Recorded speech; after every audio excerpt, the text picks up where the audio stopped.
كنت في السوبر ماركت ولقيت نوعين الرز اللي قدامكم دول، ودول نوعين رز من الضحى جاهزين على الاكل على طول. فقلت اجيبهم واجربهم، هل شوف فعلا هل يستاهلوا، هل فعلا هينجزوا لو احنا جبناهم. ده كان رز كبسه والتاني كان رز بيتي ابيض. رز الكبسه كان سعره 56 جنيه 300 جرام، والرز الابيض كان 300 جنيه وسعره 19 جنيه. اول حاجه ابتديت بيها الرز الابيض علشان اشوف هل فعلا ايه الفرق بينه وبين الرز العادي، وهل منجز فعلا ولا لا. اول حاجه لاحظتها هنا، الرز ما بيتغسلش، هما بيقولوا ان هو رز مغسول.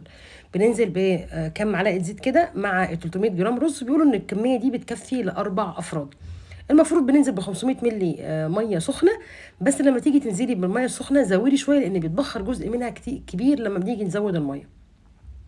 يعني الحله بتكون سخنه والميه بتكون مغليه، فالتفاعل دوت بينتج عنه بخار، فالبخار ده بيبقى عالي شويه فبيبخر جزء من الميه، فزودي الميه سيكه. هنا بيجي معاه كيس توابل كده بننزل بيه فوق الرز ونقلب ونسيبه لحد ما يستوي. بتسويه السوى العادي خالص، ما بتحطيش اي ملح. هنا زي ما انتم شايفين الرز ابتدى يتشرب، هغطي عليه واسيبه يكمل سوا واروح ابتدي اعمل رز الكبسه. رز الكبسه كان سعره 56 جنيه ال 300 جرام. اول حاجه طبعا الرز مفروض في العادي رز الكبسه ده بيتنقع، الرز اللي هو البسمتي لازم يتنقع. هنا مش كاتبين خالص عليه اي حاجه، قايلين ان هو يتحط في الحله زي ما هو ونقلبه كويس قوي. والمفروض ان احنا ننزل بالميه السخنه الاول، بس انا اضطريت ان انا انزل بالتوابل لان عاده توابل الكبسه لازم تاخد لها تحميره كده او تشويحه مع الرز، فدي كانت من عندي انا. هنقلب كده وهننزل المفروض ب 600 مللي لتر من الميه المغليه، بس انا راعيت ان انا ازود برضو الميه سيكه لان الرز يا جماعه مش منقوع وبالتالي محتاج ميه. وهنا برضو ما بنحطش اي توابل ولا اي ملح، هي بتيجي بكل حاجتها زي ما انتم شايفين كده. ابتديت اقلبها تقليبه كويس كده، اوزع التوابل. انا شايفه ان التوابل كتير قوي على كميه الرز، ودي كانت ملاحظه مش انا الواحد اللي اخدت بالي منها، كل اللي حواليا اخدوا بالهم منها. ابتديت اشوف الرز كده لقيت انه محتاج ميه تاني، زودته ميه تاني لان فعلا يا جماعه الموضوع يعني حته ان الرز ما بيتنقعش دي ما كنتش مقتنعه بيها قوي. هنا خلاص الرز الابيض استوى وابتديت ان انا اغرفه، وهقول لكم بقى ملاحظتي زي ما انا شايفاها بالظبط، وهل فعلا هينجز معاكي كست بيت ولا لا. مبدئيا كده انا مش شايفه اي انجاز في الموضوع يا جماعه. الكبسه انت هتعملي ايه؟ رز كبسه بتوابل، هتحطي توابل في الحله هتنقعي الرز، مش شايفه اي جديد.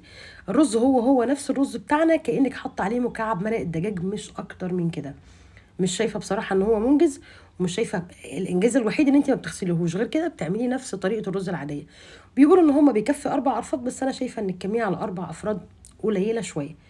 يعني لو 4 افراد دول هنفترض ان هما راجل وست كبار واطفال، هنقول ماشي الكميه تكفي، لكن غير كده الكميه قليله. كمية الرز البسمتي كانت معقولة، كانت كبيرة لأن كده كده الرز البسمتي حجمه بيتضاعف، إنما في العادي أنا مش شايفة فرق يستاهل إن أنا أدفع 56 جنيه في 300 جرام من الرز البسمتي. أنت كده كده تقدري تجيبي الرز وكمان تغسليه وتنقعيه، والتوابل عندك سهلة جدا مش صعبة، والعملية سهلة. وبالإضافة كمان إن ده في سنة مرارة راجعة، إن في نسبة كبيرة جدا من الكركم مدياله سنة مرارة كده أنا مش حباها. أتمنى أكون جاوبت على الأسئلة بتاعتكم اللي أنتوا كلكم كنتوا مستنيين تسألوها، هل فعلا ده منجز وهل فعلا هيوفر معانا. هو يا جماعة الخلاصة لا هو منجز ولا هو هيوفر.